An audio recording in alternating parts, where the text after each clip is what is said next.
Hi there, my name is Dean Jay, and I would like to give you a few insights into the Kpanlogo dance of the people of Accra in Ghana. If you ask any Ghanaian at all, or anybody from Accra, all they'll say is I can dance Kpanlogo really very well. Yes, it's so easy. I've danced Kpanlogo all throughout my life. Yes, Kpanlogo is for me just like a hop on the bus to Kingston and then back again.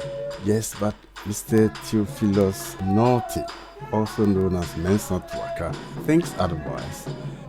Mensa Tuaka believes for a very good Kpanlogo moves, you need the basic rhythm, the basic steps, yes, and that is his job when he goes around teaching Kpanlogo to beginners around so many places. And this is a few steps he taught the pupils of Gymnasium Lehrte near Hanover in Nigeria. Yes, so let's have a look at what this looks like. Okay.